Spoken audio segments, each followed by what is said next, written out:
Chapter 2 of Thich Nhat Hanh's book, Anger,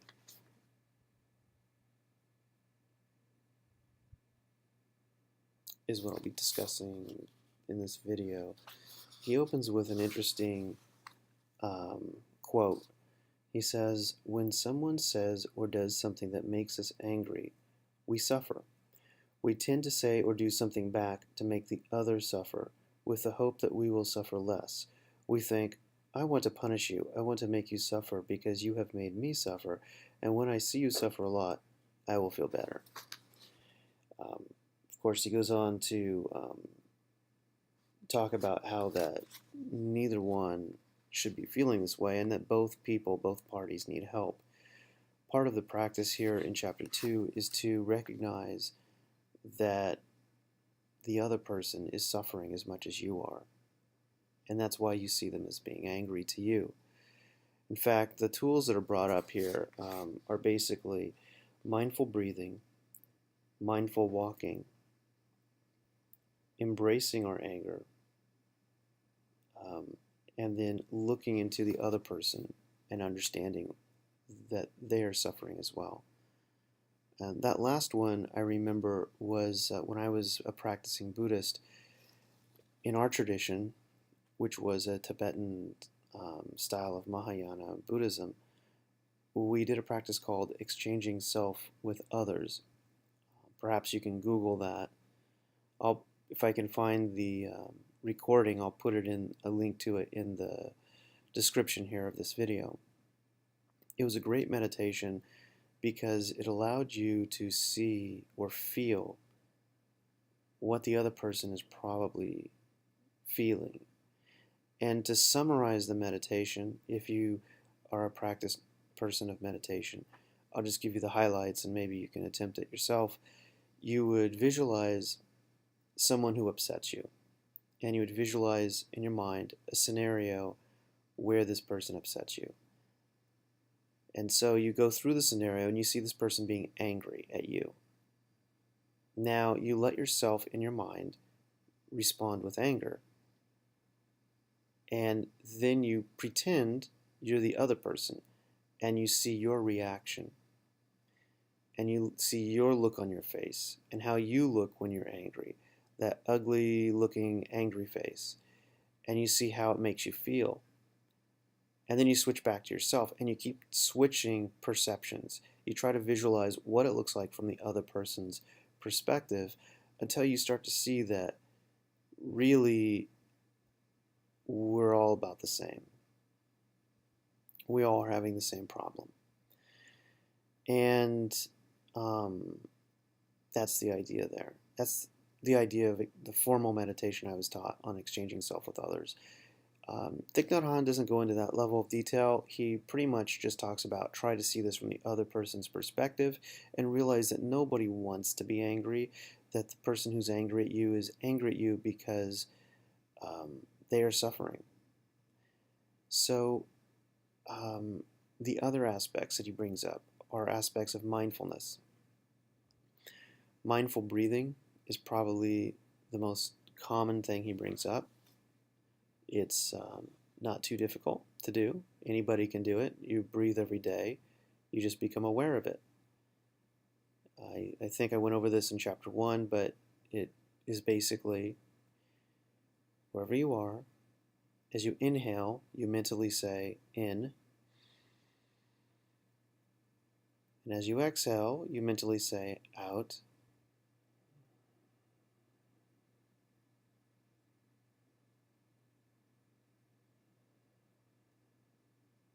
And you repeat that.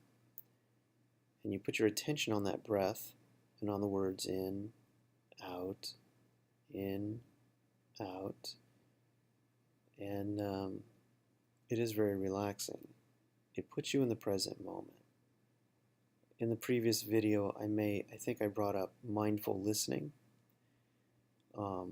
This is the great thing about mindfulness as a practice, because it is meditation anywhere you're at.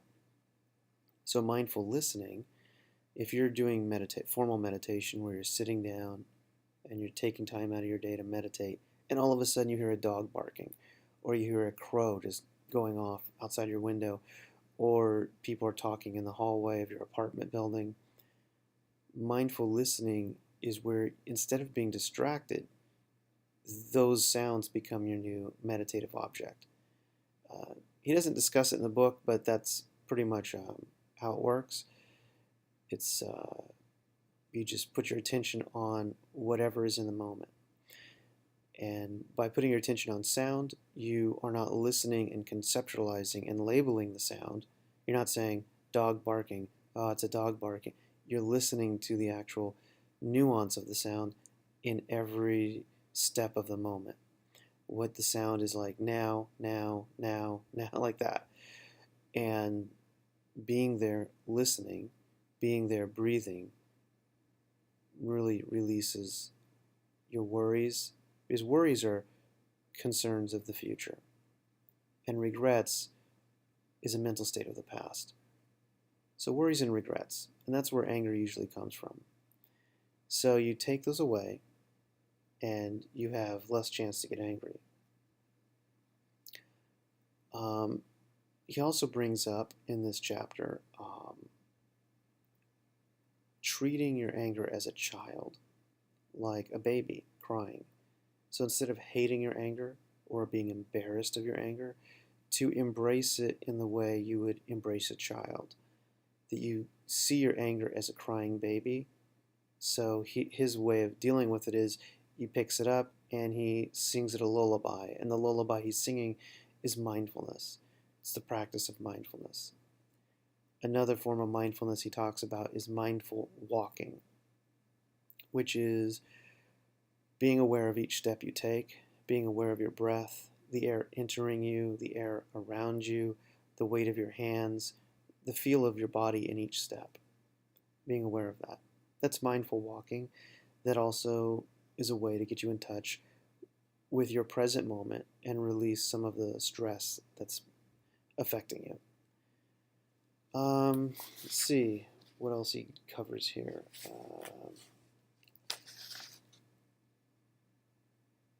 One thing I underlined here is that he says the teachings can transform us no matter what religion or spiritual tradition we belong to if we are willing only to practice. This is pretty important because a lot of times people are put off by an author who's not of their religion. They say, oh, well, I'm not going to read that. In my own case, anger was the reason I looked out to another religion. Many years ago, I was going through probably the worst period of my life. I was really hostile, angry, aggressive, and I got to this point where I just had to find a solution. My solution was to look at Buddhism because it was one of the few religions that had a strong focus on the issues of anger. But I wasn't a Buddhist, so for many years I would never look at Eastern religion as a solution. But at that time in my life, I just hit a point where I said, I can't be pig-headed about this anymore. I need a solution. And so I went ahead and found a solution in a Buddhist practice. That doesn't make you a Buddhist. You can still be a Christian, you can still be a Muslim, you can be whatever you want. You just have to be open-minded enough to try to be mindful. There's nothing in mindfulness that would be contrary to any religion. You're literally just being aware. That's it. Let's see if there's anything else that I underlined here. He does tell a story of pattern behavior as a source of anger. This is probably very common with most of us. The story he tells is about a 15-year-old boy who attended his meditation retreats year after year. And the boy had an issue where his father was belittling him constantly. So if the boy ever fell down or just made a mistake, the father would yell at him. As time went on the second retreat, the boy's sister was with him, and she fell down and hurt herself. And he confided that initially he wanted to get angry, and all the things his father had told him about himself, he was going to be parroting back. He could feel those words. But because he was practicing mindfulness for so long, the words never came out of his mouth. He basically refused to let it get to that point. The story there is meant to tell us that sometimes the way we behave is because of how we've been taught. And we are taught by the actions of others, which also means that we should also behave properly so that we don't teach other people bad lessons. So there is that. The way out for the boy to get past his patterned behavior was mindfulness. Repeatedly doing mindfulness. And that helped him. It's very difficult to okay, let me back up. It's easy if you know you're in a situation that's going to upset you, if you prepare for it and you say, okay, I'm going to be prepared. I'm going to be totally mindful. I'm going to meditate before I meet with this person. That's very frustrating. But rarely does that happen. Most of the time, we are caught off guard. We're driving, thinking about we're going to the store, and somebody just cuts right in front of us, honks their horn at us, gives us the finger, and it just triggers our response nature. Triggers some anger deep down inside, some seed. So how do you prepare for that seemingly random event? The only way I know how is to meditate. Mindfulness is a great way of meditating longer because it brings your meditation practice from a private ceremony in your home into the world. So every time you're watching your breath or mindfully walking or eating mindfully, you are meditating, and that brings your reaction levels down very low. And the more we do that, the greater responsiveness we have. We don't react from instinction or patterned behavior. We react with wisdom. This happened to me in my own life. When I did at one point in my life become a Buddhist, I practiced a guided meditation on peace. And I did this 45 minutes. It was a 45-minute guided meditation, and I would go through it every day. And I did this for almost maybe months. But I know after about 3 weeks, I was actually really calm. And I was put to the test. I came to my job, which was normally a peaceful job. It was, at the time I worked at Warner Brothers. I came to work, and my manager comes up to me and starts talking to me. I had been on vacation for 2 weeks. And he's talking to me, and while he's talking to me, another guy shows up. And my manager and this other guy get in a conversation. They're no longer talking to me. I turn my back, I check my email, and I see the CTO, Chief Technology Officer, had sent me a private message that he wanted to see me. So I get up from my desk, and I say, I'm sorry guys, I have to go take care of something, and I leave. The next day I come to work, and my manager sends me a private instant message, and it says, can you come to my office? It's very ominous. He never did that before. I go to his office, and he says, shut the door. So I shut the door, and I'm kind of smiling, and I go, hey, what's up? And he looks at me, and he starts getting aggressive. He goes, sit down. So I sit down, and he starts to go off on me. He starts yelling at me out of nowhere. And he starts telling me things like, how dare I treat him with disrespect? How dare I disrespect him in front of others? And it's being yelled at me. And that's probably one of my worst trigger points, is feeling bullied. It probably goes back to some childhood playground thing, but man, I cannot deal with being bullied very well at all. And so he's yelling at me. And in my past, I did one of two things.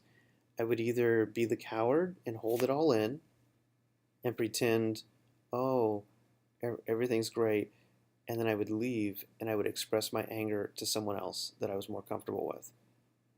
Or I would explode in that moment and just start yelling back. And I was getting close to option number 2. And I'm sitting in that chair. He's yelling at me and yelling and yelling and yelling and yelling and yelling. And then he goes, and I remember here I had been practicing this guided meditation on peacefulness. And it just came to me in that moment. I was aware of everything. It's hard to describe, but it's like this clarity that everything just came into focus in that room. And I could feel my blood pressure changing. It sounds so crazy, but I could feel my blood pressure changing. I could feel the tension in my hands. My hands were in fists, and I was sitting in the chair. My hands were already in fists. I loosened my hands, and I just took a breath, and I mentally said, no. And no was to my anger. No, I'm not going to express anger. I'm not going to hold on to anger. I let go of it. And I just sat there. And I began to study him. Why is he angry? And I started thinking about it. And it was like I was studying a specimen in a scientific experiment. And he gets tired of yelling at me. He's literally exhausted, and he goes, well, what do you have to say for yourself? And I said, well, I'm sorry you perceive it this way, but, I did not intend to upset you. I don't know why you're angry. And he told me it was because I left my desk to go talk to my boss, his boss. And I said, well, I'm sorry, that upset you.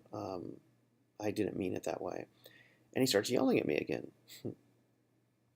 And I sit there and I listen to it. And he stops. And he says to me the funniest thing. He says, why aren't you yelling back?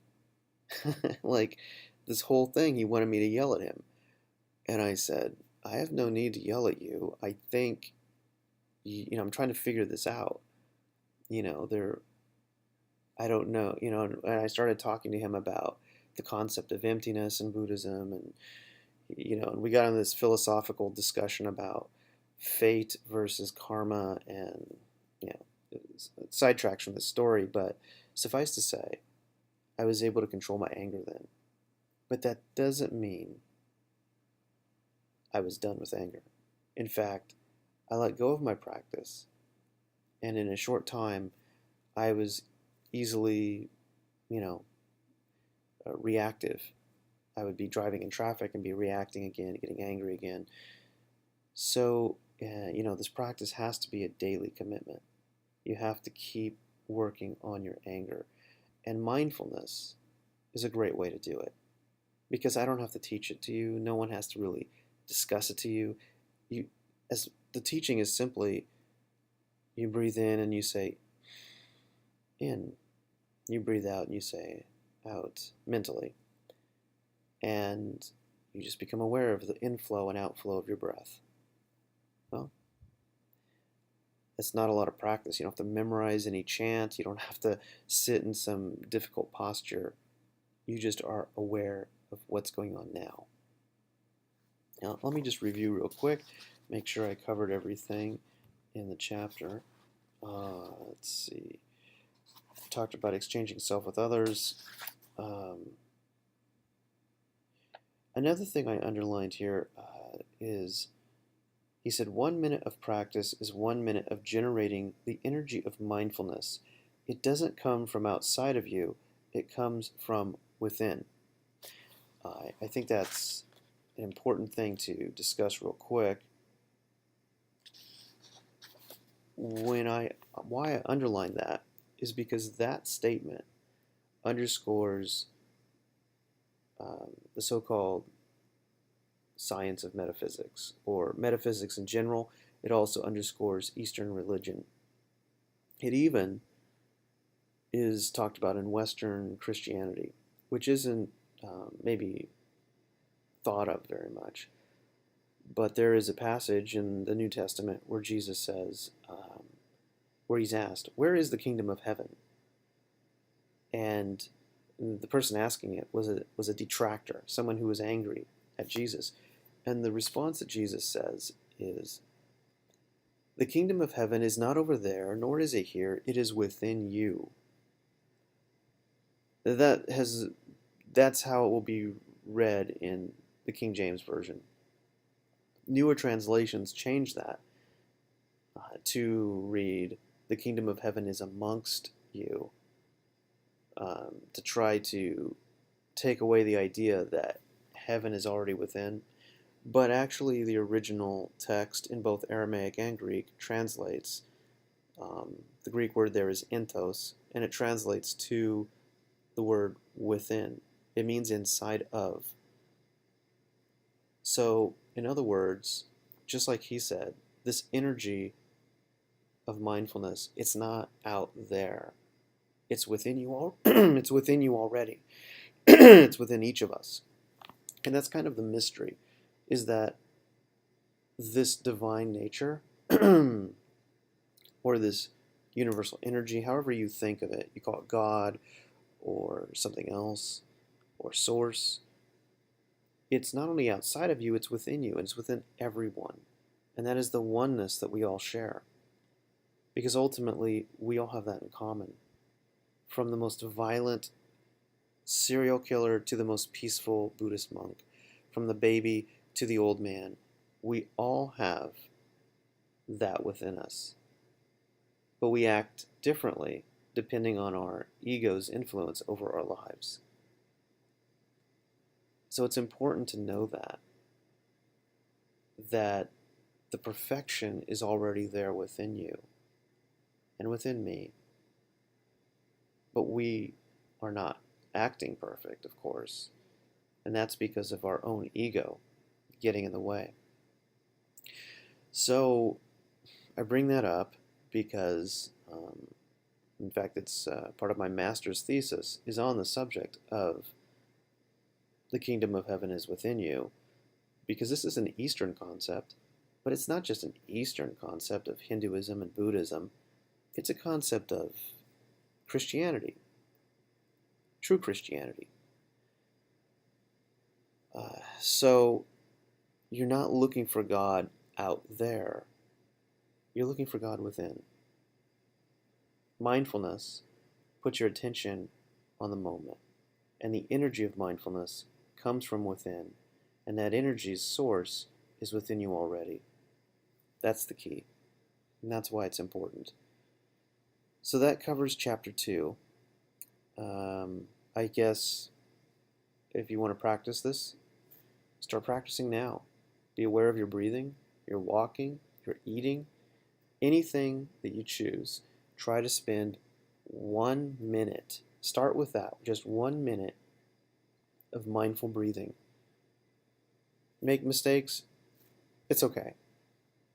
Your mind wanders and you catch it, that's fine. Don't stress out, don't fight your mind.